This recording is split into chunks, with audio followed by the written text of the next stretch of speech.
Oh wait, I have to like introduce my guests, so get out of here first. Yeah. All right.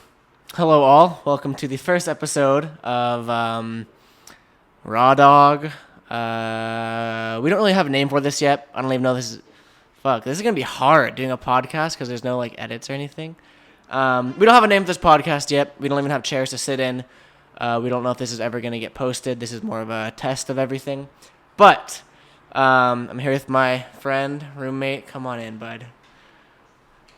I'm sorry, I don't know what happened there. But. So yeah, the whole point of this podcast is to sort of see like the unscripted, unplanned, non-YouTube side of things. And I mean, who better to start this off with than my childhood friend, now current roommate. So yeah, pretty much. Oh man, this is gonna be tough, huh? I probably should script it. Maybe that's why people script their podcasts. So, how long have we known each other? Fuck. Like, Since I we wanna used to say skate Jose Avenue with Yeah, the helmets. how old were you when you first met me? 14, 15?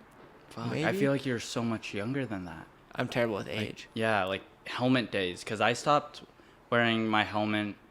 Like, I think I met you in like 7th grade when I was in Right. 7th grade.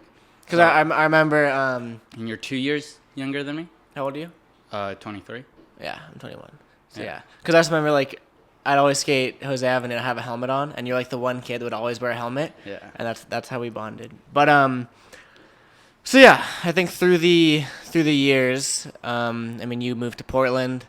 We went from living in Santa Cruz together. You moved to Portland. I moved to LA.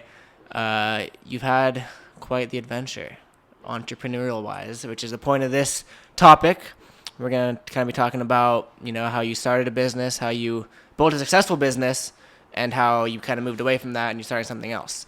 So I guess the first question I wanna ask is, for those people that don't know what you did or like the company you ran or who you are or anything, I guess give us the rundown on your fucking life. All right. 2 years ago, I started a fingerboarding company, which is pretty much like tech decks, miniature skateboards, but they're made handcrafted out of wood.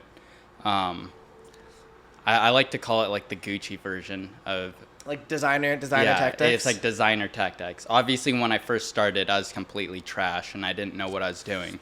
But at the same time, in the same period, I did start my YouTube channel and a lot of help from Garrett, which kind of just boosted everything a lot more. So when I first started the company, there's a lot of hype behind it. And I think that's why it did really well. I think 3 months... So hold on. Not to interrupt, even though I just interrupted. But like taking it a step back further, why, like, what made you make a fingerboard? Like, did you have a company in mind when you began, or did you just make it as a hobby, or what? No, I've always, I think you know too, I've always fingerboarded. I had like tech decks and then... So you like that kid in high school to be messing around with the desk? Even before that, in middle school, I used to just buy a bunch of tech decks, come to school with like 100 tech decks and be like, oh, like, I'm sponsored by tech decks. Why did you have 100 tech decks? Because like flea market. Like you just buy Okay. 100 tech decks for like $10. And so I used to flex as like sponsored and pro for tech deck. And I would just like slang my tech decks for like $5 and would... So you've always had the grind inside. Yeah, the I hustle. guess so. Okay. I guess so. But so you say tech decks, you mean the little plastic things. Mm-hmm.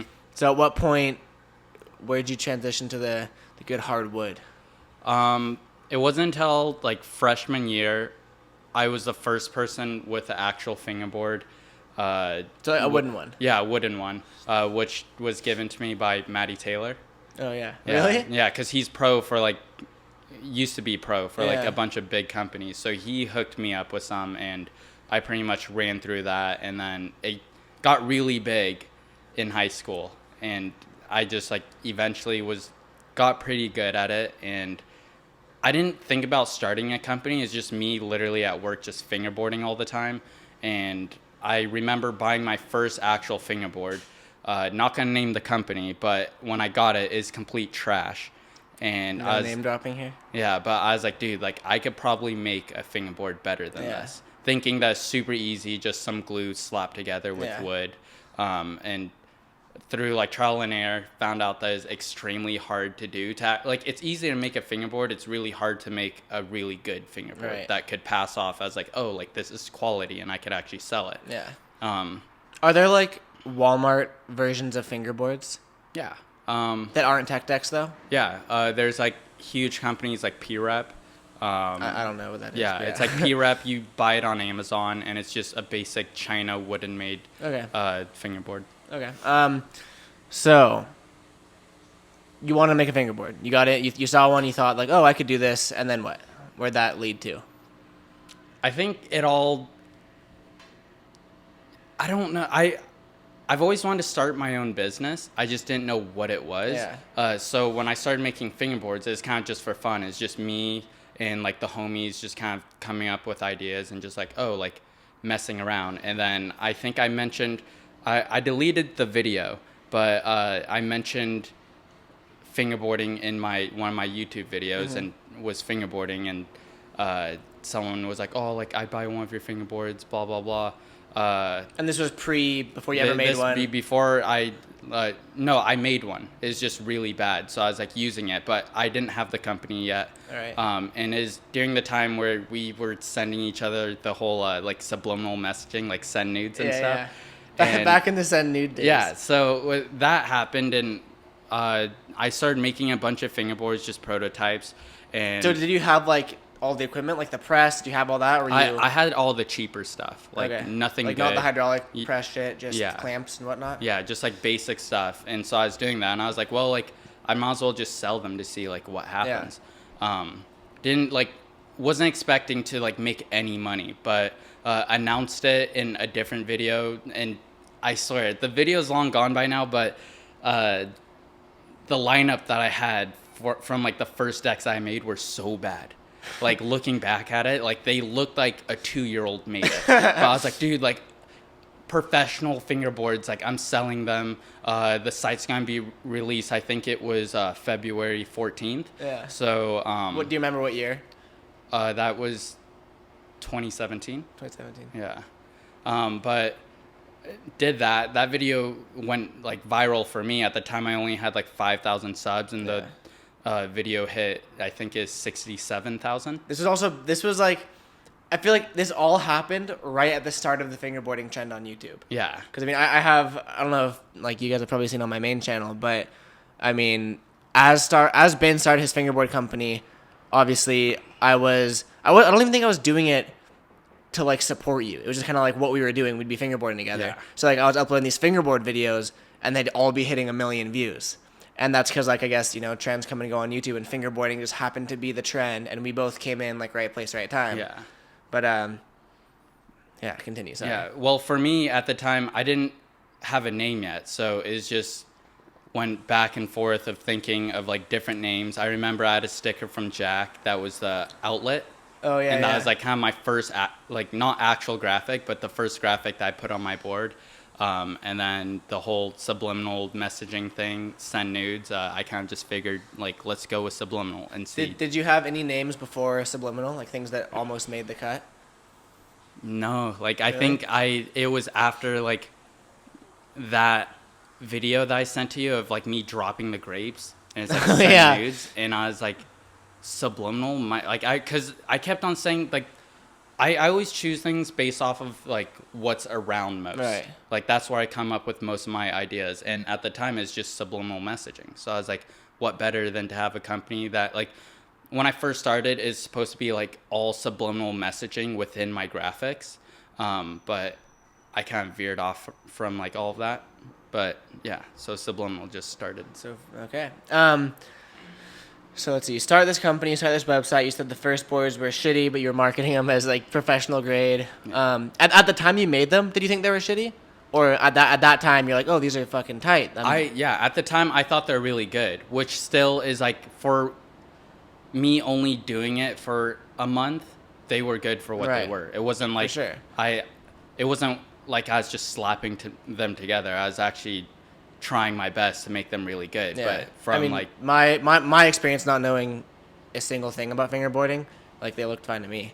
But I mean, I'm sure if you don't know anything about skateboarding, you pick up a Walmart board, it looks fine. Yeah. But they didn't look like shit. They like to someone that doesn't know anything about fingerboarding, they look like skateboards. Okay, so from that point, you release the site, you make a YouTube video about it, or you mentioned it in a YouTube video. Yeah, I mentioned it. I think I made like a subliminal headquarters video, and Bless you.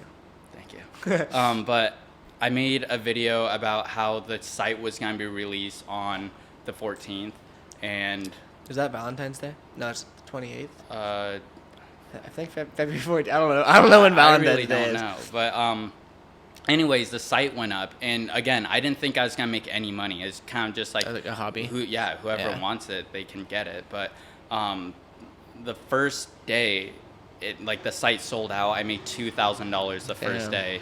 First drop ever. First drop ever sold out. Damn. And then I was like, whoa, this is kind of crazy. Like, they're like, I don't think that they're good, but I had a bunch of people like, oh my God, like these decks are the best decks I've ever had. Yeah. So I got really psyched, and that was when I kind of upgraded my stuff and made more decks, and then my socks just kept on selling out. And I think a lot of it came from like my YouTube channel, just like being able to market it on there and having a great community that just supported everything that I did. Just for reference for like any viewers out there that are working on starting a business or a company, at that time you said you had around 5,000 subscribers. Mm-hmm. How many views were you averaging during that time? On average, maybe 500 views, Okay. 500 And to 1,000. With those 500 views, you were able to sell out your stocks, Yeah. which was how many boards? I think the first stock was 30 decks. That's fucking good. Getting 500 views a video and selling out 30 boards, that's good, for the record. Okay, so stocks were selling out. Just tell me everything. What was going through your head during that time? What changes did you make to the business? Everything. Let's see. So stocks were doing really good. I think I told myself if it kept up, because I went from making $2,000 from the first stock to making $4,000 the next stock, and it just kept on going up. At a point, I was making $6,000 a month. And at this point, you're still working at Boardroom, right? Yeah. So this was you had a job. This was a part-time thing that you're like, holy shit, this is doing well. Yeah. Okay. And I think one of those things that I just jumped in at the right time. I was Right. like the newest company out, and I was just doing things a little bit differently. But like when I started making like $6,000 like for like 2 months consistently, I was like, well, if the next stock does like well, like I'm gonna quit my job. And obviously the next stock did do well, and I quit my job, which is the downfall of all of it. That's when it like everything went bad. Elaborate more on that. What do you Like- mean everything went bad? So I quit my job. The first month was fine, or the first few months was fine. I was just making enough money to cover everything, and then I ended up, let's see, from there, when did I move to Portland? I mean, I remember we were staying at. You were living at Tamara's house. Yeah. And you told me that you were gonna quit your job, and I was like, yeah, sick. And I'd say like 3 months after that, maybe. Yeah, it's like maybe 6 months after that, I ended up like moving to Portland.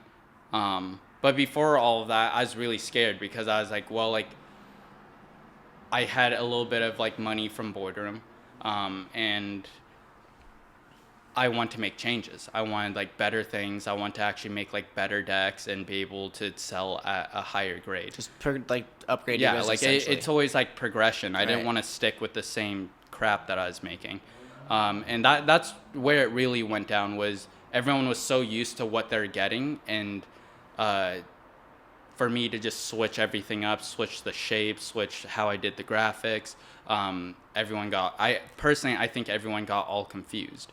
And they're like, well, like we like the decks how they were. That's why we But wanted to buy in them. your head, you're doing it to better your company. But in the customer's head, they're like, we were buying for you from a reason. If you're buying from you for a reason, why are you switching it up? Yeah, exactly. Part of the reason that I wanted the topic of the podcast to be about this is just because myself as a YouTuber, I get tons of DMs being like, what made you start a YouTube channel? How do you start it? What's the first steps? And I feel like the first step, I mean, starting a YouTube channel is the same as starting a business, essentially. You know, you have to get customers, aka viewers. And I think that, you know, you there's tons of people like interviewing YouTubers, but not that much so interviewing people that like started businesses. And I think I'm a firm believer, like, if you fail and you don't learn from anything, you don't belong in like the entrepreneurial space. Yeah, exactly. But if you can learn from your mistakes, that's like the biggest step you could possibly achieve. And that's kind of why I wanted to pick you as an example. Not saying you failed by any means, because I for sure failed. No, you didn't fail, because you ran a successful company and you paid your bills for how long? Like 2 years. Yeah, that's successful. You can't say that like you made a fully self-sustaining business off of nothing, paid, like, were able to survive off 2 years from it. Yeah.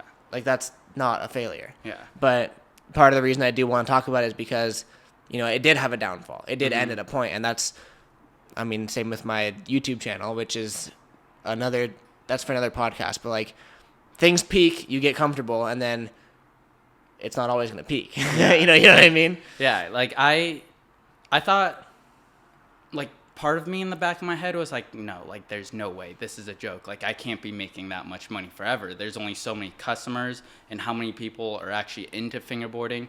And then part of me was like, well, like, just do the send. Like, just send. Like, because I've always been like, oh, like, whether I'm in a rut or whatever, I'll do whatever it takes to just figure it out, right. And I'll just make it work. And that's kind of my mindset going into it. After all of the changes, I did lose a lot of business. I went from making $6,000 to like $2,000 a month, which still isn't bad. But I mean, that's definitely, you know, that's half of what. Exactly. Less than half. That's less, and that's more than half. That's right when you moved to Oregon. Right before, is when I got all my new shapes. I was doing my graphics different, and the reason why this is a problem is because when someone thinks that what you're doing is good already and you switch things up, it makes it hard for them to be like, well, like, I really liked what you did and I don't know if I'm gonna like that new thing. Right. So like, why can't I had a lot of customers being like, oh, can I just get like your old decks? Like no, because they're all gone now. So like, customer loyalty. Yeah, exactly. For sure. Like, which I respect that, and I should have just stuck with that. So then I moved to Oregon and I switched up more things. And I was like, in hopes to like bring back the audience, or just in hopes to, you know, in your head, better your company. Was it? In my head is to better the company, because I made Subliminal off of kind of just purely off of like what was happening in the moment. And I was like, I actually want like a foundation of a brand. Right. Like, I don't want it to be like scattered all around. I want like an actual vibe and something that I'm happy with like making. Because at the time I was like, yeah, like, I could be sticking with like the same stuff and kind of be like, yeah, like, I don't really enjoy doing this, or I could just switch it up and do something that I'm psyched on. Right. So the next switch up I did really well, and that was when things like I started seeing like $4,000 like coming in, and so I was like, wow, this is good. Again, I was like, it can't go wrong if I just watch the trends of what people want to like fingerboard and switch it to that. Follow them, yeah. Yeah, so I did that and hit like a big downfall. And right after you started following the trends? Yeah. Like, following the trends is not the thing. And the huge reason why this went like completely wrong, because I was doing so many changes that made me have to involve like most of my time into just focusing on making boards. Because running a business, especially on your own, you have to, especially handcrafting it, you have to make the decks, answer to emails, do everything that keeps a business running. Keep in mind that through all of this, you were the only employee. Yeah. Like, he was customer support, he was manufacturer, he was placing orders, he was shipping out orders. Like, there's no one behind you. Yeah. Do you think that, do you think if you had a team behind you, if you had someone doing emails for you, if you had someone sending out boards for you, and you had someone making them for you, like, do you think that could have kept the company afloat, or do you think it was just a matter of... For sure. Like, yeah. Would it have been profitable at that point, though? Like, paying off people, I don't think so, just because the way that like I want to live, like $4,000 was Right. just enough for me to do what I like. Yeah. Financial freedom for like the moment.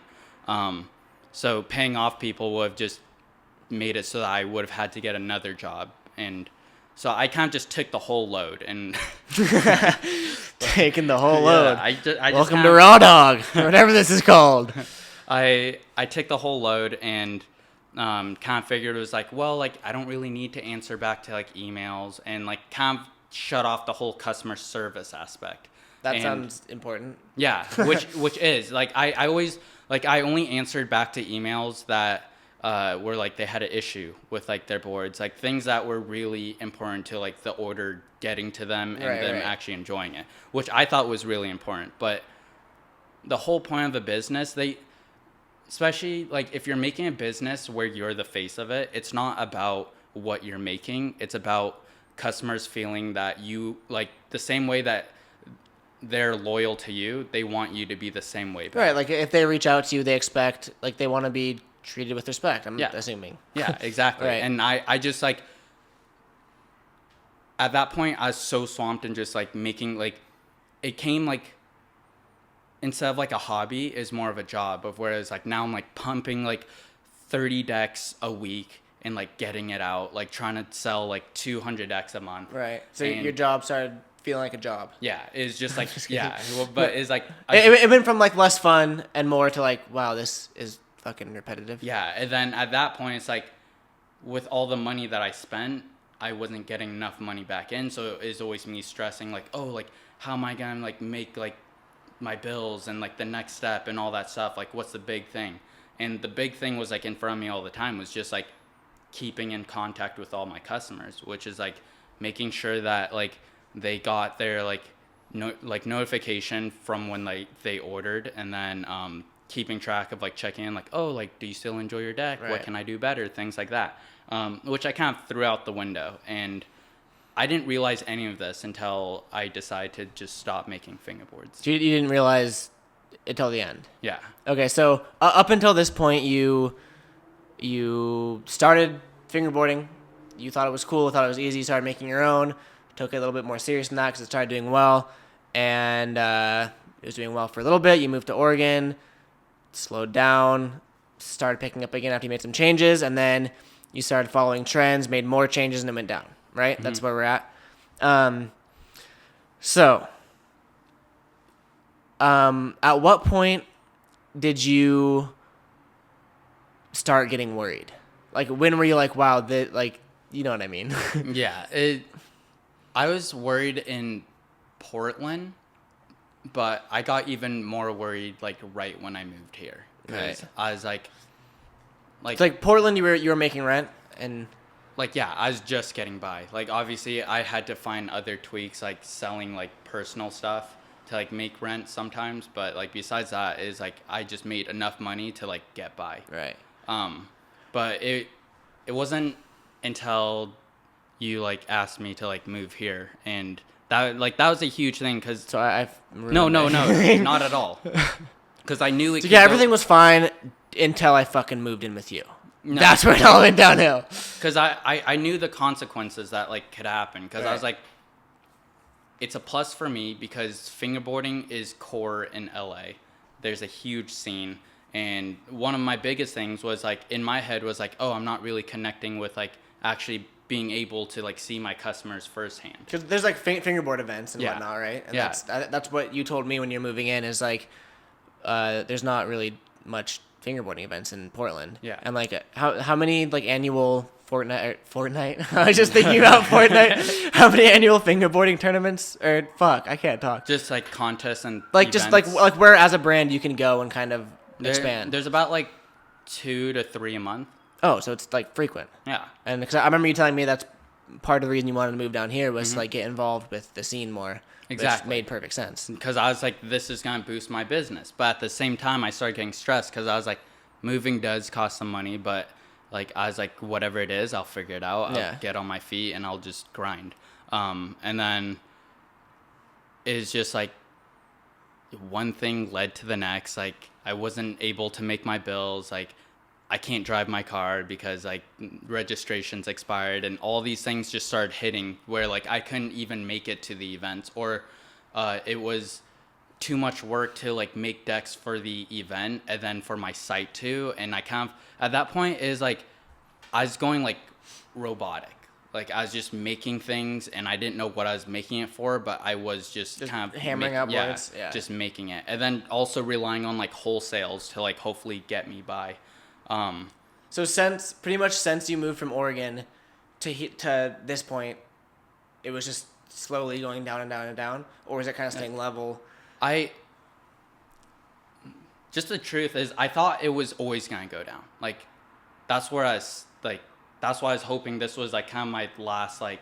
Your last attempt to boost it back up, because I was like, if I can't like even come a little bit closer. If I don't know how the audio works on these, so like this is pretty much a test podcast. If I can't come close to even making my bills and things like that alone, just off of like events alone, then I knew I was just fucked, because I fully lost like all of my customers through like social media from just not posting enough and not communicating enough, and just kind of like it got to a point where people thought I was just being shady and wishy-washy.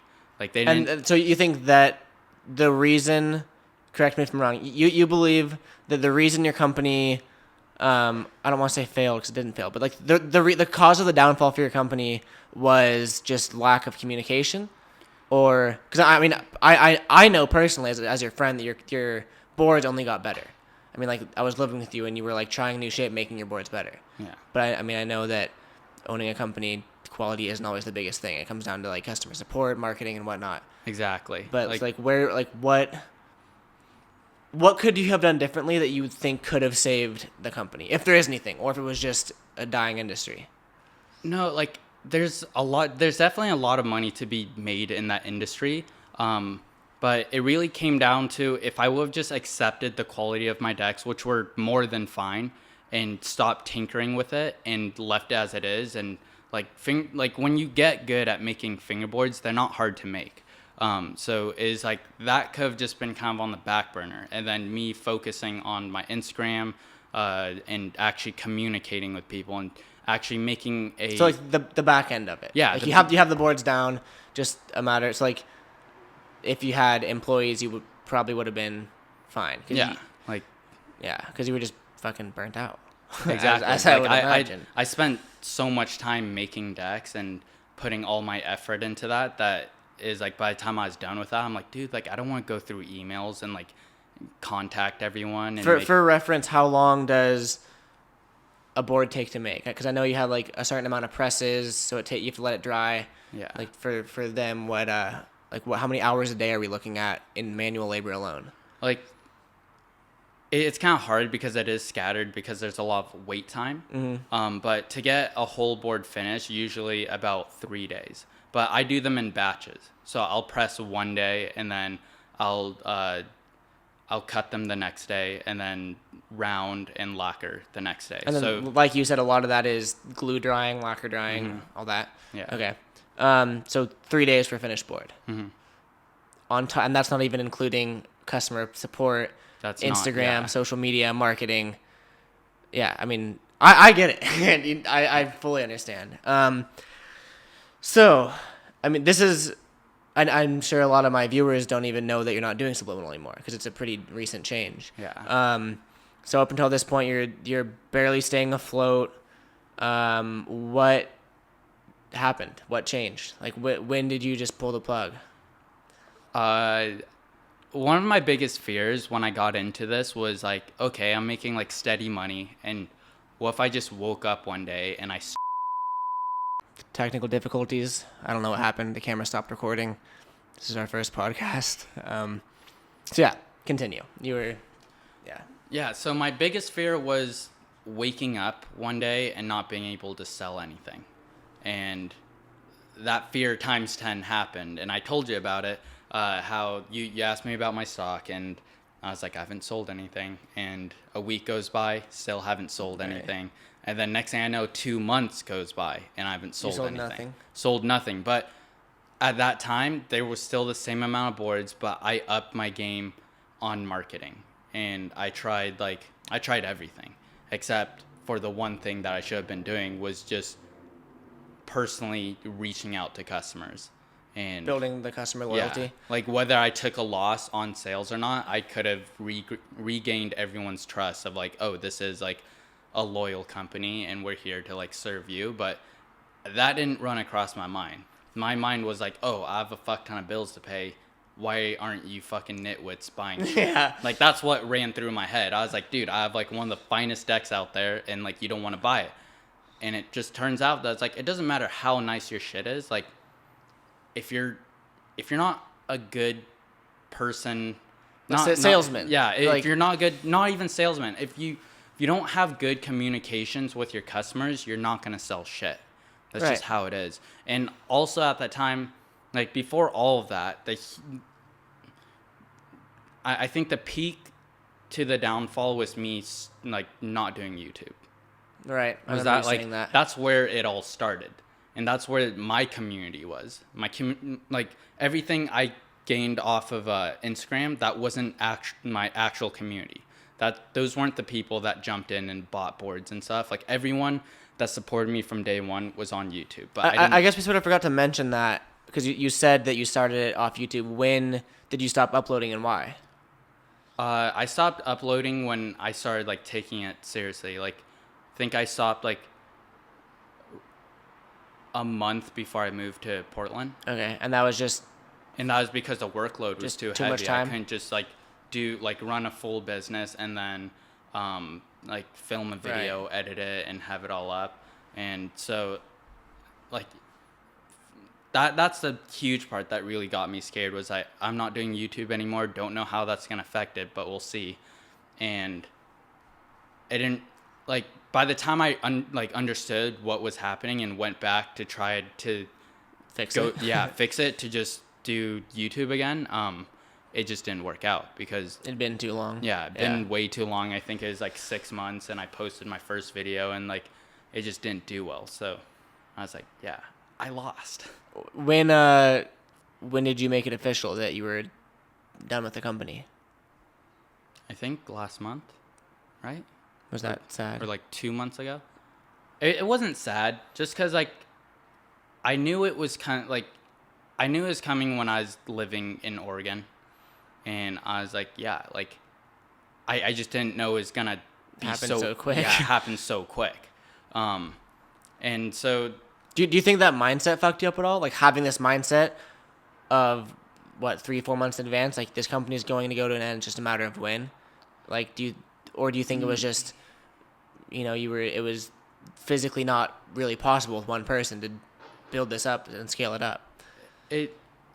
I don't think it messed me up. I think the biggest thing was that like I knew it was going to end regardless because I just couldn't make my reputation the way that was. Like you can never take a step back and be like, okay, like this is how I am now, because like I was only moving forward, so it'd be pointless to go back. So I wasn't, that didn't bother me. What bothered me was that I had no idea what the hell I was gonna do after. Like, I want to go into what your plans are for after and what you did do after in a second, but do you regret anything about Subliminal? Like, do you regret starting the company? Do you regret quitting your job? No. Good. I learned a lot. Like, I learned how every customer that, whether you're an actual shop or online shop, every customer that comes through needs to feel like they're greatly appreciated. Because they are. Yeah. Like because they are. And like I love all of my customers that came through. I just never got a chance to like actually tell them like, dude, like you guys are literally helping me like get by and things like that. So like that's the first biggest one. Also it's like when you first start out a company, like stick with it. Don't switch it up. If it's doing well, like don't fix what's not broken. Don't fix what's not broken. But the thing is, if you're also starting a company and you're not doing well, still don't change it. Like whatever your first goal is, that's what you need to stick with. Because whether people are buying stuff or aren't buying stuff, like that's what they first see your company as. Yeah. As soon as you switch anything up, like you could switch it up when you're corporate and you're making billions of dollars and it doesn't matter. But when you're like small, like just stick to like your core theme or however you started. And that's what people are going to connect to. Because like you could have 200 followers on Instagram, but you haven't sold anything. But the thing is, those 200 followers saw you from your beginning, and want to see that progression of in like the same upscale, however it goes. The moment you change something, people get all freaked out because they don't trust it anymore. Yeah, I mean, it's like the same thing as sitting on your hand and making it numb and coming around. Around. Yeah, and they're like, oh, like who's this? Okay, so no regrets. That's good. You learned a lot. That's good. Future plans. What do you like? What are you doing now? I know you got a job. Yeah, I finally got a job. How's that feel? It sucks. Yeah. After working for, like, I loved everything about my job, like being able to work on my own. Your fingerboard, like having a company. My subliminal fingerboard company. But I loved everything about it. Just being able to be at home, and I kind of was able to be my own boss. Well, I was my own boss. You were your own boss. Yeah. And like that's the most powerful feeling that you can ever have, is like having control of your life and pushing yourself instead of having some other dude make all the money telling you what to do. For sure. But now I work at a restaurant job, getting told not just by one boss, but multiple bosses what to do. But I know you have. I know you're not planning to stick with that for long. What are you allowed to disclose to the podcast and what your next plans are? I definitely. You have a job to save up to start something, right? Yeah, a few things. Yeah, I have a job to save up to start a few different companies. I don't want to obviously release it now, but I do plan on doing YouTube a little bit more. Whenever. When was the last time you uploaded? I think a week ago. You better not fuck it up. You told me you're doing twice a week. You better stick to it. I know, but I just with my schedule. Like I already told everyone. Sounds like what you said last time. No, I know, but I told I already warned everyone in my video that I was like, I can only do it when I have time, but baby steps. So I'm gonna try once a week, and hopefully, I really want to tap out of the fingerboarding. Like I don't want my channel to be based off of fingerboarding. I want it to kind of just be about my life, kind of like how your channel is. Like you don't have only one thing. You do whatever you enjoy. Exactly. And that's what you, personally, in my opinion, that's what you have to do. You have to, if you don't have passion in what you're doing, it's not worth doing. Yeah, like I uploaded a Fortnite video and it only got 500 views, but that means more to me than a video that I know that's gonna do good that got like 30,000. So I'm like, okay, well, like that's somewhere to start. I know that I have 500 core people, and the core viewers are what matter the absolute most. Yeah, like the core listeners or viewers this podcast, when this shit's big and we actually have chairs to sit on and we know how these mics work and we have the framing good and everything, I'm gonna remember you guys, never forget. Well, yeah, is there anything else? What would you say to any aspiring entrepreneur watching or listening to this that doesn't have an audience on YouTube or Instagram, but they're very interested in starting a company? What's motivation or words of wisdom you'd give them? It's like, don't do it. Wise tips. So they don't have a YouTube or Instagram? I mean, they could have them. They don't have, they don't have a 10,000 follower following. It's just them trying it, them starting out. I think the main idea is just start with just having fun with it. Like, make an Instagram for whatever you want to do and have fun with it. Don't, like, when I started Subliminal, I wasn't chasing the money. Like, I think after how much I realized I could make, like, that's when it really happened. But when I first started, it was really fun. And I think a lot of people catch on to that. They see people They see passion. Yeah, they see people being genuine. Like, oh, they actually enjoy this, and they're posting sick content or sick photos, and this, I want to get in on this action. Like, having fun and laughing is a very contagious thing to get. So when people see that, they want in on it. So yeah, be yourself. Just do exactly what you would want to do, and eventually you'll get people coming in. So just stay true to yourself. As corny as it sounds, stay true to yourself. Yeah, as corny as it sounds, like that's what makes a good businessman. I completely agree. And I don't even have a successful business yet, but I'm working on it. So yeah, I think that just about wraps up this. Like I said, I don't know if this is ever going to go anywhere. I have to listen to the quality and everything. I want to thank you for your time as my friend and my roommate, my first podcast. You know where I live.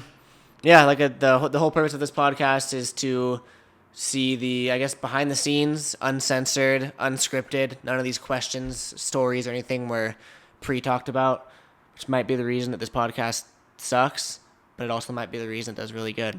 So yeah, comment down below what the fuck we should name this podcast.